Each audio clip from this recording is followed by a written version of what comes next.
If you told wrestling fans 20 years ago that one young British wrestler would go on to become a world champion in America, restore one of wrestling's oldest championships, headline sold-out arenas around the world, and then make his WWE debut nearly 2 decades after turning professional, most people wouldn't have guessed Nick Aldis, because unlike Drew McIntyre, unlike William Regal, or even Wade Barrett, Nick Aldis didn't become famous overnight. He had to earn absolutely everything, from wrestling in tiny British halls to dressing up as a gladiator on Saturday night television, to becoming the face of TNA, to carry the National Wrestling Alliance on his shoulders before finally walking into WWE after 20 years of fans wondering if it would ever happen. This year's SummerSlam finally gave Nick Aldis his moment. Hello everyone, I'm Josh Faulkner, the wrestling comedian. Before we get into it, give this video a like and drop me a follow. This is the incredible story of one of Britain's greatest modern wrestlers.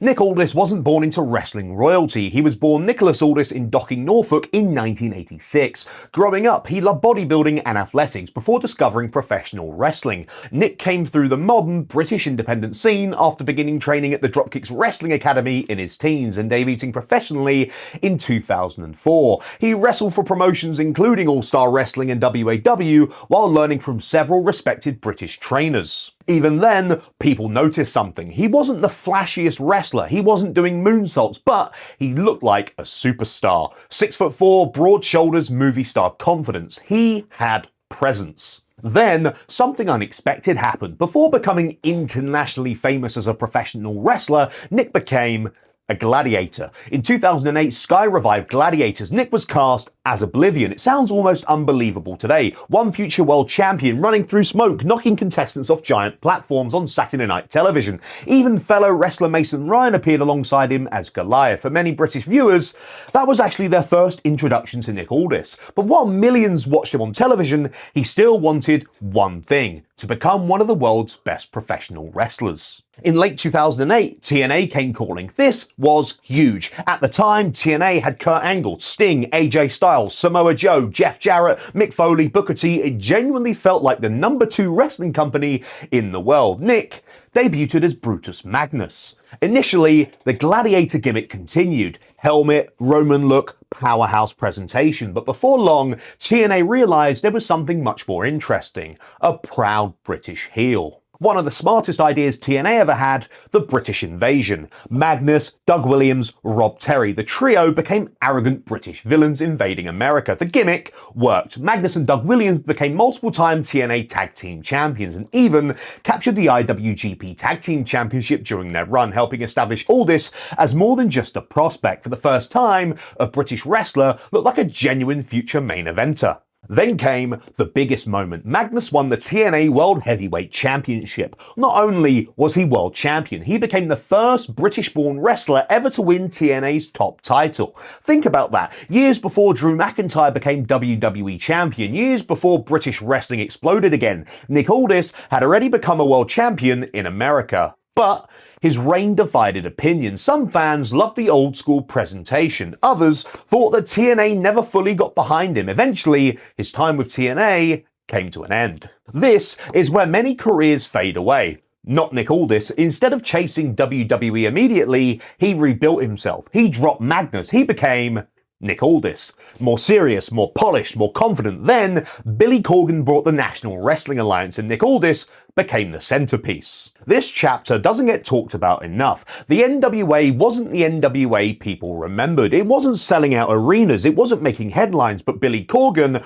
wanted to rebuild the oldest championship in wrestling. He needed somebody fans could believe as world champion. Nick Aldis was that man. He defeated Tim Storm to become NWA World Heavyweight Champion in 2017, becoming only the second British-born wrestler ever to hold the famous title after Gary Steele. Rather than portraying an unbeatable superhero, Aldis presented himself as a traveling champion, determined to restore the prestige of the 10 pounds of gold. That became the story. Travel everywhere, defend the championship, treat it in a way like boxing, treat it like the world title mattered. Suddenly, people cared again. Then, everything changed. All in 2018, Nick Aldis versus Cody Rhodes, one of the biggest independent wrestling shows ever held. Over 10,000 fans, the NWA Championship suddenly felt important again. That match helped prove independent wrestling could draw major crowds and become one of the defining moments of the modern wrestling boom. Nick Aldis was right in the middle of it. This is one of wrestling's biggest what-ifs. For years, fans wondered,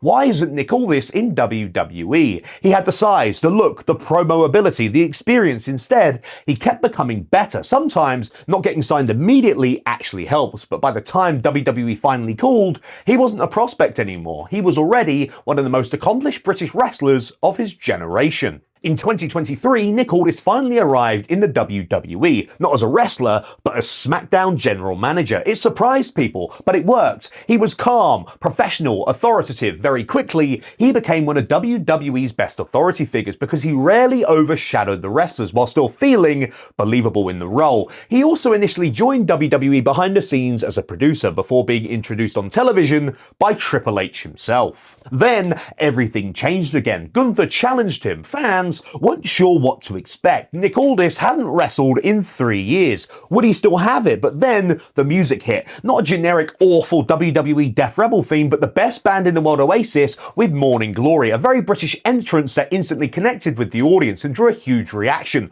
Reports after the show revealed the entrance was a deliberate creative choice, and it quickly became one of the talking points of the whole weekend's worth of events. And then he delivered against arguably the best wrestler in the world today, Gunther. He matched him, he pushed him, he even came close with a Texas Cloverleaf before Gunther ultimately forced him to submit. Although Aldis lost, many fans and commentators described it as one of the standout performances of the night, especially given it was his first match in 3 years and his first ever WWE match. Nick Aldis may never become WWE champion, he may never headline WrestleMania, but that almost misses the point.